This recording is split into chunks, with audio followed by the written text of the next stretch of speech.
Hi there.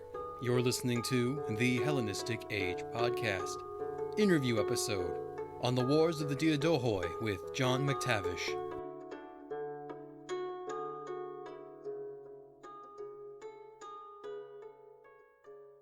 Hello everyone. Today we have joining us John McTavish, a historian and PhD student at Cornell University.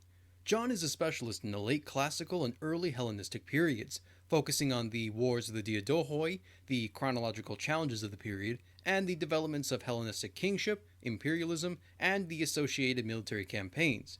He also has an upcoming paper for publication in the Phoenix Classics Journal entitled A New Chronology for Seleucus Nicator's Wars from 311 to 308 BC. As always, glad to have you here on the show. Thanks very much for having me. Thrilled to be here. So, John, could you tell us a bit about yourself? I'm sure we don't need much of a reason to understand why you find the early Hellenistic period so interesting, but what led you to focusing on it during your education? So it was always a dream of mine to study ancient history at university since I was a kid. But my intention was actually to focus on Egyptology from quite early on, thanks to a particularly influential teacher of mine way back in high school. Unfortunately, Egyptology and the study of the ancient Near East, it doesn't get a lot of attention at Australian universities. In fact, very few cater to it at all.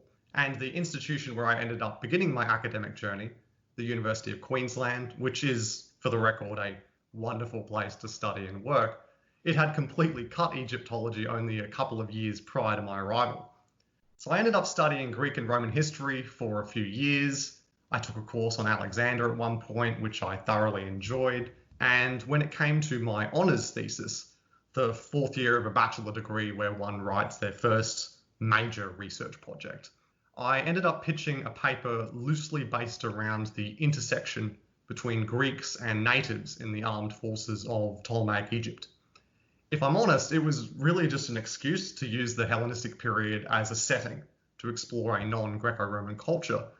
And fortunately, with the benefit of hindsight, this project was emphatically rejected, and my then supervisor, Dr. Luca Asmonti, suggested I do some work on the kingship of Demetrius Poliorcetes instead. To this day, I don't actually know why he pushed me in that direction. He was a classical Athenian scholar himself, but needless to say, I was instantly hooked on the whirlwind of charisma and insanity that is the besieger, and made up my mind before even completing my honours thesis that I wanted to continue on to do my master's on Seleucus Nicator, whom I became very fond of because of his sort of narrative role as a looming menace in our often fragmentary literary record. I then completed my master's under the supervision of Dr. Amelia Brown and Dr. Andrew Collins, before recently moving to New York to do a PhD in Hellenistic history with Professor Barry Strauss as my committee chair.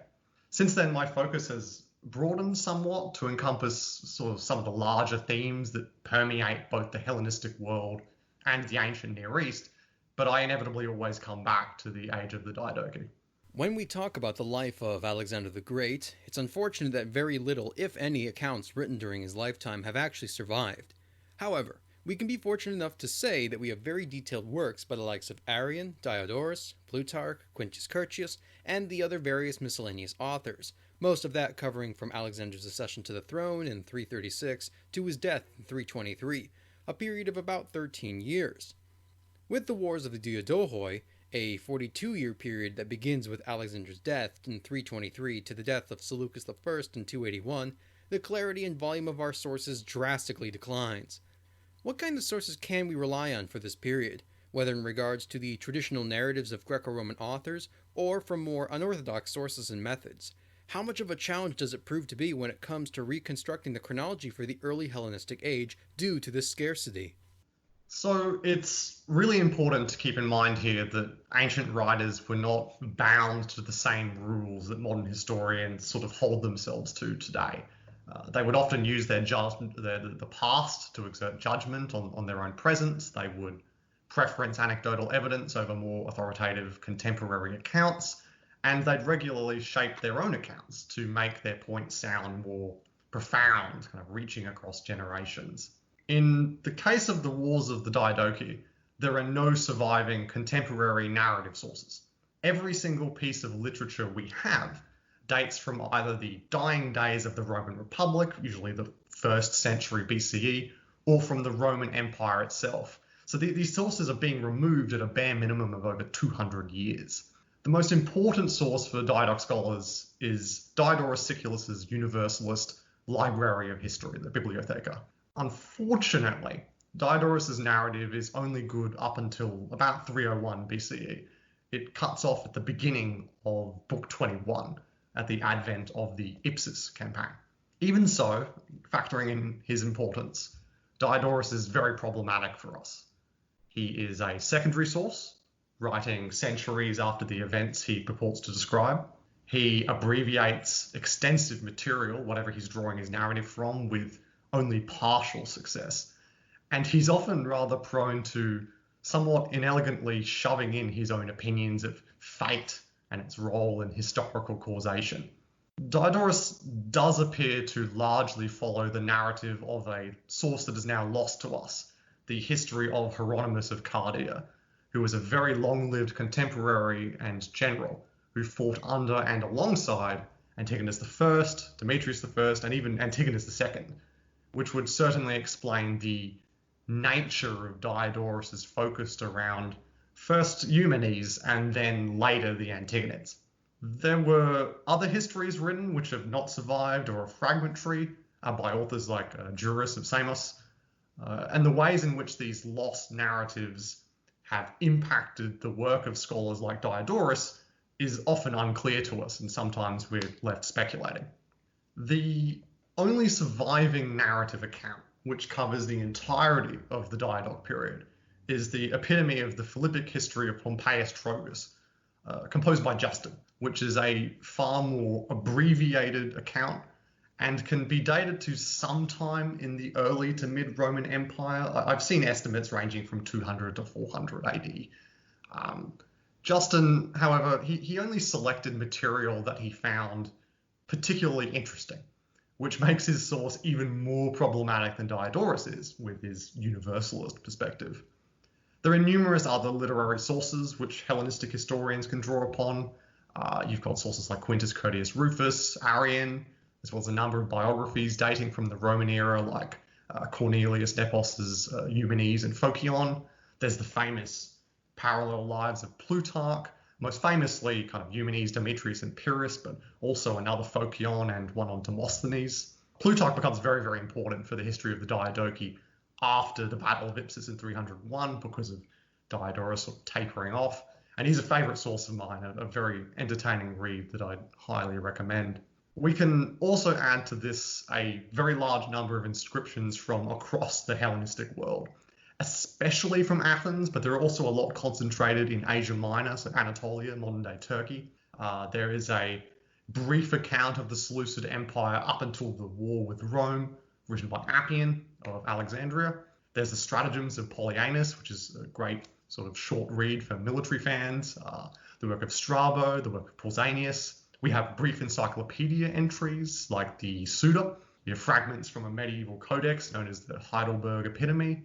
And most importantly to me, we have fragmentary cuneiform evidence in the form of tablets from Babylonia, which is of particular interest to those looking into the East, and which gives us a unique look into non-Greek perspectives, which is exceedingly rare. And there are also other various quotes from historians, like historians that are now lost to us in existing historical works. So long story short, there is, or was, a lot of material, but so much of what is extant is fragmentary or problematic, sometimes both. Diodorus Siculus must by necessity remain our central source here, despite the criticism he has often attracted in the past, and he has served as sort of a scholarly punching bag at times. If you're looking to read the ancient sources that underpin Hellenistic history, start with Diodorus and work from there. In chronological terms, as you would expect, the ruinous historiography of this period also has a significant impact on our understanding of its chronology.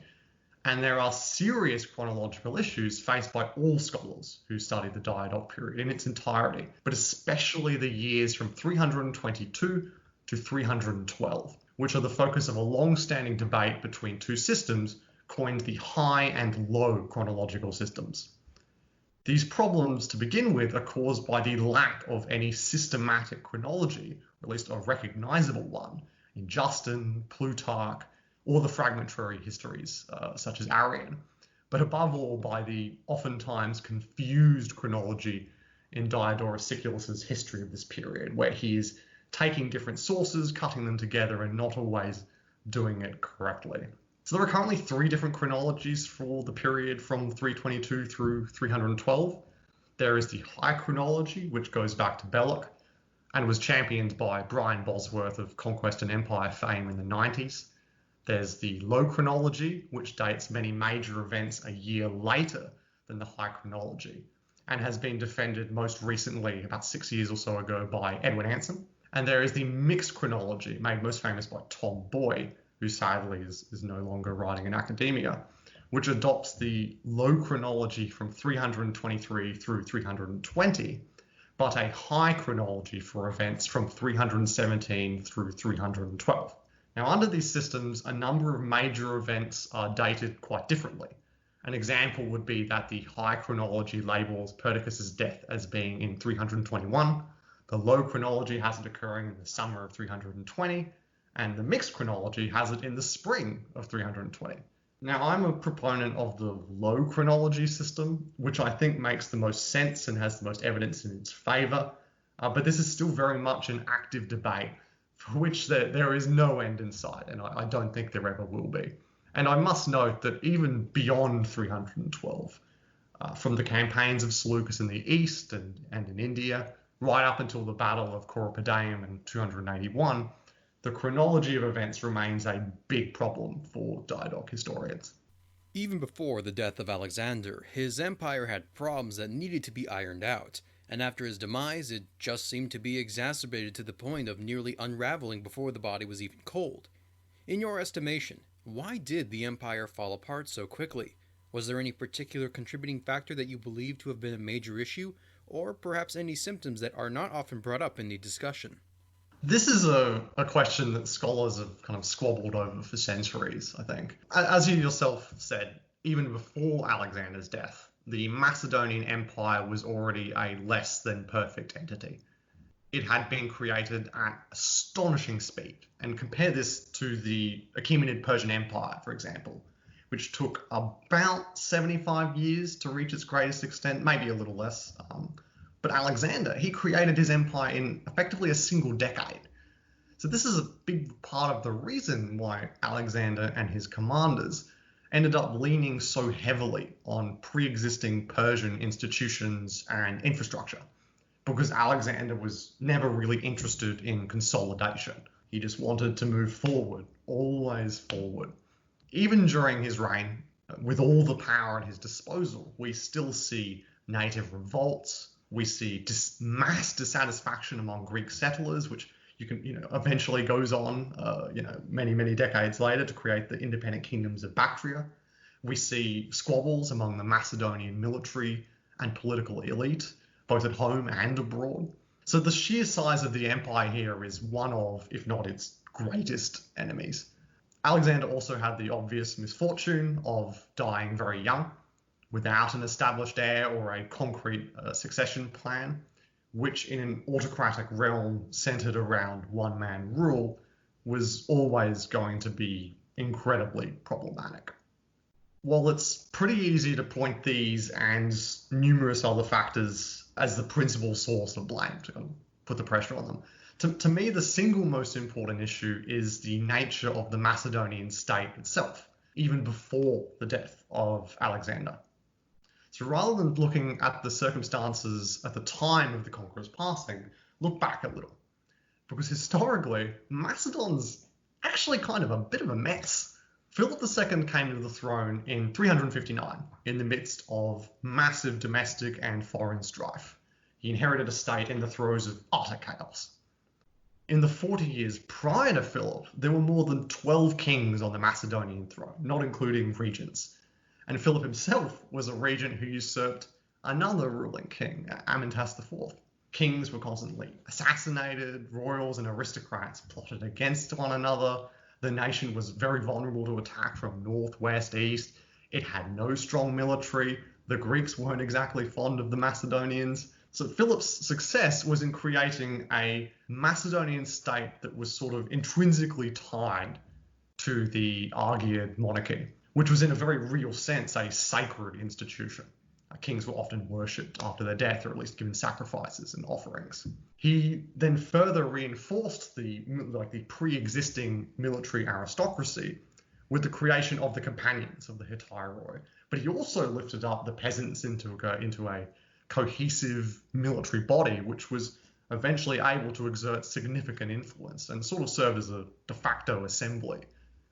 But even when Alexander came to the throne, following Philip's also untimely death, it was not certain that he was ever going to be king to begin with.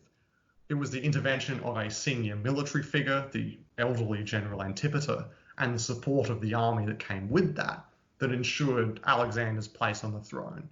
But even then, with all that support, he still felt required to purge many prominent nobles and rivals, anybody who could potentially be a threat. And over the course of his reign, you gradually see Alexander pushing out these Philip-era officials and replacing them with the companions of the Hetairoi who had sort of grown up alongside Alexander. So there's this long-running tradition of political instability present in Macedon, plastered over by Philip II's reforms, but which still lurks in the background and is effectively, you could say, exacerbated by the empire's immense size, the speed by which it was conquered, the fact that satraps functioned as sort of de facto monarchs to begin with, Alexander's early death, and above all, of course, the lack of a capable adult heir. Linking to the point you just made, by the last decade of the 4th century, the successors had effectively given up the pretense that they were anything but kings over spear-won land. Obviously, they emulated Alexander the Great to a considerable extent, but what precipitated the emergence of so many would-be kings, especially considering that the model of Macedonian rulership had been linked directly to the Argead house? Why did they openly disregard the fact that there were 2 Argead males on the Babylonian throne, even if it was nominal? The answer here, I think, lies in large part in the difference between the reigns of Philip II and Alexander. So Philip had effectively created, as you say, a Macedonian nation which was tied to the Argead monarchy, to the institution of kingship. Alexander did not care about that. His actions were always about Alexander, not about his homeland. He was doing everything for himself. The successors, unfortunately for the Argead dynasty, were more clearly cut from the mold of Alexander and not of Philip. And interestingly, of course, even Antigonus, who is a pre-existing general of Philip, clearly goes in the model of Alexander and not of Philip. They cared about their own personal domains, not about Macedonia. And in the greater context, in the greater scheme of things, Macedonia had only been fully united under the Argeads in a sort of stable government for 3 decades or so. And all of the successors, being former generals, had been away from home for a decade. Most of them never see the land of their birth again. And so when we take into account that Alexander died without a clear and an emphasis on viable heir, one able to actually step in, do what was expected and take his place immediately, one who could command the respect of both the infantry, aka the old Macedonian peasantry, and the companions, along with them the traditional Macedonian military elite.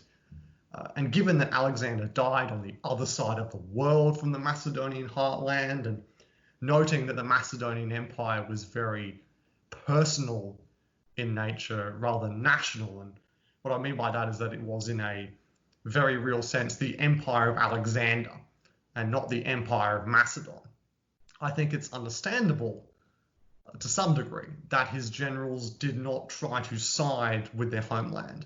They went with their own personal self-interests because in large part that's the way things had already been running for the last decade.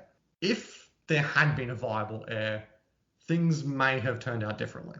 But from the beginning, the 2 Argead males put in place were always under the control of somebody else. There was always another successor pulling the strings, meaning that the Temenids effectively ceased to function as an independent entity the moment Alexander died. In their roles as satraps, the Diadochi were already kings in all but name. They were ruling over autonomous provinces, roughly analogous in size to modern-day nation-states, with absolute political and military authority. So the transition from this to kingship, once the Argiads were out of the picture, as was probably inevitable, certainly with Cassander being involved, was I think a natural one. And we should finally keep in mind that it was done over a period of nearly 20 years, so that there was some tact and strategy involved in how the successors approached the idea of kingship in the wake of Alexander's death. Now, given that the bulk of the fighting occurred outside of Macedonian soil, it's important to talk about the perspective of the subject peoples caught in the crossfire: Iranians, Bactrians, Aramaic speakers, Anatolians, and so on and so forth.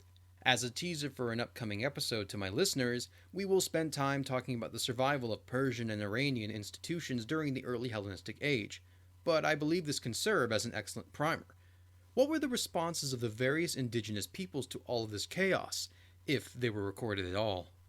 So this is a really genuinely interesting question, and it touches upon arguably the most important issue of the entire Hellenistic period, which is how did the Greeks and the various native peoples of Asia and Egypt, how did these groups interact with one another? There's a lot that could be said here, particularly on matters of syncretism and Hellenization.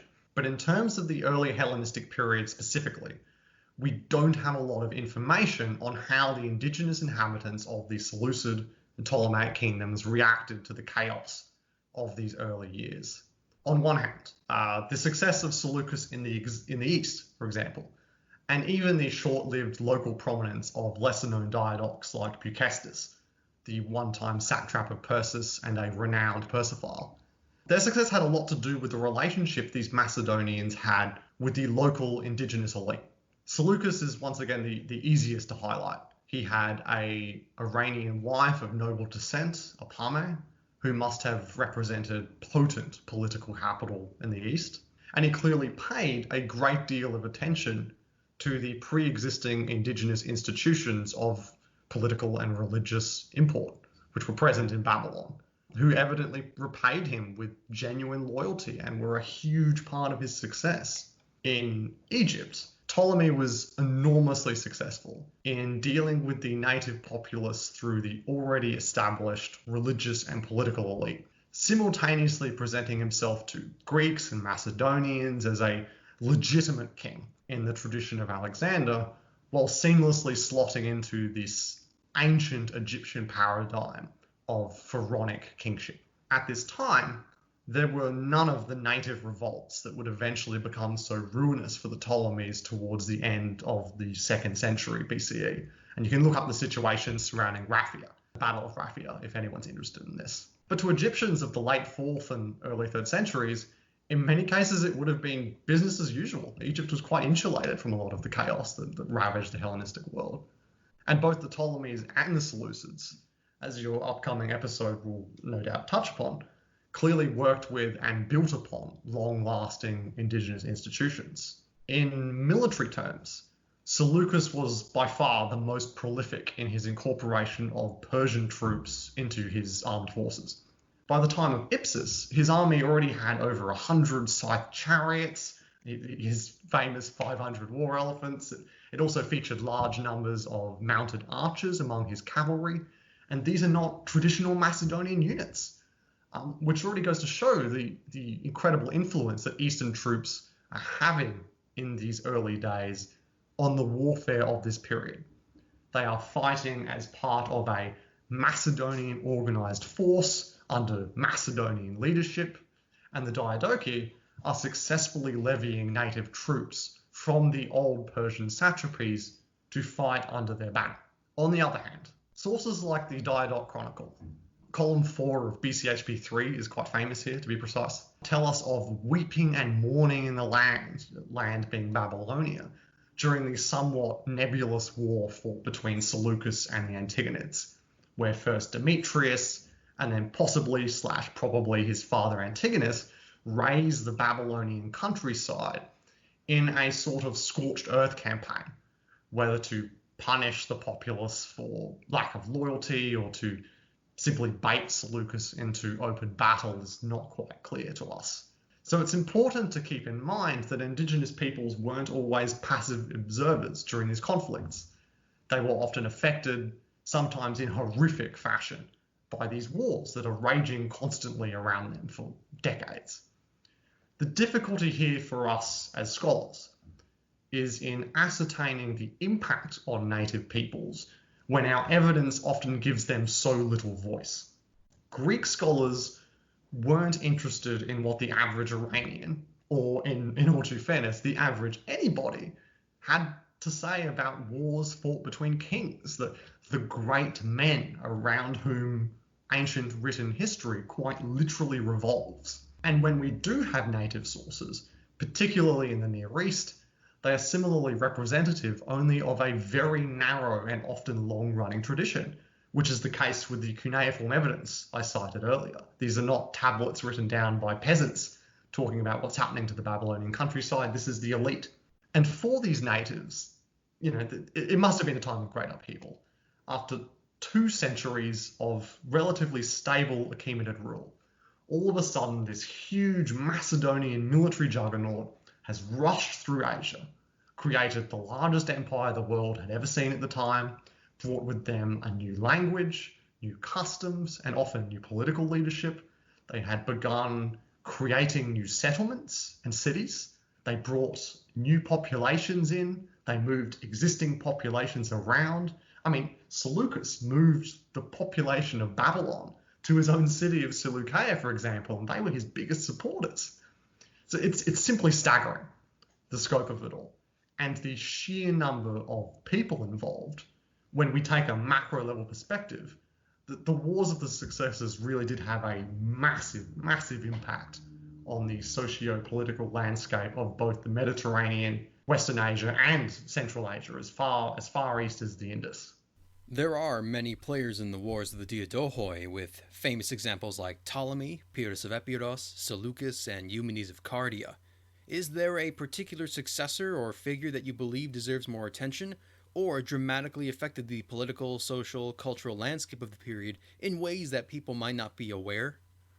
So this is really tricky, and I think everybody ends up championing, being the champion for their own favorite figure here. But I would highlight 2 men, Cassander and Lysimachus, as being particularly deserving of more attention. And this might sound like an odd selection, particularly to people who are already familiar with the overarching narrative. Lysimachus in particular, he appears a great deal. He's present, of course, at both Ipsus and right at the end of the final climactic battle of Alexander's funeral games, Corypaidaeum in 281. But there's more going on there than appears at first glance. So the dynasties of both Cassander and Lysimachus, they never really take off. Cassander dies in the winter of 298-297, and his kingdom lasts only a few years before the infighting and, frankly, breathtaking incompetence of his sons led to the realm being carved up by Pyrrhus and Demetrius. Lysimachus, conversely, executed his son and heir, Agathocles, himself already an accomplished war leader, in the winter of 283-282. Why exactly, we're not sure. And his kingdom was already in the stages of falling apart as a result before the Elephant King, Seleucus, sort of crushed him in Asia Minor. What unites these 2 figures is their characterization in our literary sources. Both are effectively the victims of a concerted character assassination, derived at least in part, in all likelihood, from contemporary propaganda put into circulation by their rivals. Cassander, rather infamously, murdered the last remnants of the Argead dynasty, women and children included, and he was absolutely reviled for it by ancient historians, even though the reality is that his fellow successors were probably very grateful for these killings. But while he's always characterized as a truly sort of loathsome figure, he's actually a really interesting monarch. When you compare him to his fellows, he wasn't a great military commander. He never won any great victories. whenever he came up against his fellow Diadochs, mainly Demetrius, he was never able to earn the victory that would have made his name. Cassander doesn't even turn up at the Battle of Ipsus to fight Demetrius and Antigonus alongside his own allies. He sends his brother instead, losing around 8,000 men to a storm. So he appears to lack the fundamental military requirements that in large part define Hellenistic kingship. But he endured, and as a politician and a ruler, Cassander was actually incredibly savvy and competent. And the way in which he defines himself in political and iconographical terms, linking his dynasty to Philip II through Thessaloniki, is really fascinating. And it has a massive impact on Macedon's structure and history going forward. Lysimachus, conversely, was already a giant figure in military terms during this era. He had been one of Alexander's closest friends, and like I said, he lives right until the very end. But breathtakingly poor dynastic management and the rapid intervention of Seleucus ensures that his legacy dies with him on the aptly named Field of Crows. He's characterized as a weak old man manipulated by the wiles of a beautiful and adulterous femme fatale, a younger woman, but he's nevertheless the same commander who led the way at Ipsus and whose image at the time was defined largely by his strength, his power, his proximity to Alexander, both in personal and physical terms and as a commander. So these are two figures that I'd really encourage people to look at more critically, particularly in their literary appearances in the ancient evidence. And for this, you can use websites like atlas.org. They compile a large list of sources in chronological order that may be helpful for those unfamiliar with some of the lesser known and fragmentary material. Unfortunately, there are no biographies I can recommend for either Lysimachus or Cassander. I think there are some written in Italian, but I haven't actually read them myself. But both Cassander and Lysimachus, they definitely deserve to be thought of in terms that reflect their contemporary importance, rather than looking at things from the macro sort of 300-year level, where they appear insignificant simply because, unlike the Antigonids, the Ptolemies, and the Seleucids, they never successfully get their dynasties off the ground. Speaking to your point on Cassander, there actually is a book on Cassander called Antipater's Dynasty, which is published by Pen and Sword. I have not read it yet, so I cannot attest to the quality, but they're usually pretty solid. Special shout out to atlas.org, by the way. It has been a godsend for researching the show, so I encourage you all to check it out. It's great whether you're a student, an enthusiast, or a professor. It's really tremendous. Now, the Diadochi in particular have been receiving greater attention over the last few years from both academics and the general public. No thanks to books like James Romm's Ghost on the Throne or Robin Waterfield's Dividing the Spoils. Is there any publication or work you would recommend in regards to your work, the Wars of the Diadochi, or the Hellenistic period in general? There are two books off the top of my head that I'd really recommend to your listeners. For anyone at all interested in the early Hellenistic period and the Diadochi, there's one book which I think stands head and shoulders above all others in its role as an introduction and summary to and of the 40 years or so after the death of Alexander. It's titled Alexander's Heirs, The Age of the Successors. It's written by Professor Edward M. Atson. I'm pretty sure it was published in 2014. Ed is the best at what he does. And reading that book will give you a comprehensive overview of everything from the historical narrative to the sources and issues faced by Diadoch scholars. It's not too dense, it's an easy read, and I'd as soon recommend it to an academic as I would to a friend. As an introduction to the politics and warfare of the late 4th and early 3rd centuries BCE, nothing else comes close. The second book I'd recommend, I don't think it's actually out yet. It was definitely meant to be out by now, but the pandemic seems intent on ruining every aspect of my life. Professor Pat Wheatley and Dr. Charlotte Dunn are publishing the first ever English biography of Demetrius Poliorcetes, titled, rather appropriately, Demetrius the Besieger. Pat is one of Brian Bosworth's old students. He's absolutely brilliant, and people have been literally waiting for him to publish this book for decades. He's been writing about Demetrius for a very long time. And I've heard really great things about Charlotte as well, who is in turn one of Pat's old students. This book promises, from what I've seen, to be really amazing. And the reason why I think it's so important and why I'd go so far as to list it, even though it's not out yet and I haven't read it, is because Demetrius in many ways encapsulates everything that is important about Hellenistic kingship. He didn't fight alongside Alexander, he diverged rapidly in iconographical terms, and it is primarily by virtue of his own personal charisma and military skill that he cements his own legitimacy and with it his legacy. Reading a biography of Demetrius will also sort of serve to introduce you to the Hellenistic narrative and the key figures within it, but it'll really give a masterclass in the life of one of history's most entertaining characters. I do have to note, actually, to be fair, both of these books can be rather expensive. The Demetrius biography is being published by Oxford, I think, and so it's a 50-50 cost. You're going to need a small mortgage to buy it, but if you can get access to either of those two books in ebook form or through a local library or university library, definitely do so. And finally, I'd also recommend keeping an eye out for anything written by Professors Voldemar Heckel and Andrew Erskine. I'm a big fan of theirs. Paul Cosman as well. They're all great scholars with a really engaging writing style. They've written extensively on the life of Alexander and the history of the Hellenistic period. On that note, I believe this is a great place to conclude our discussion. And once again, I'd like to thank you for joining me on the podcast. If people wanted to find out more about your work, is there anything you would like to plug? Are there any upcoming projects coming down the pipeline? So I've got a few articles in the proverbial pipeline about Plutarch's characterization of Pyrrhus the Molossian. I've got a paper being written on the royal dress and insignia of Demetrius Poliorcetes, which I've been working on for what feels like a lifetime. And I'm also writing about the strategic decision-making in the Roman Seleucid War. All of these have unfortunately been slowed down a bit by the current pandemic, but hopefully things will get back to normal soon and they'll be out in the wild for people to read in the next year or two, the vagaries of academic publishing permitting. I'll also be updating my academia.edu and Twitter pages with articles in my honours and master's theses over the summer, which anyone can access and download should they desire. But thanks so much for having me. It's been great fun, and best of luck with the show going forward.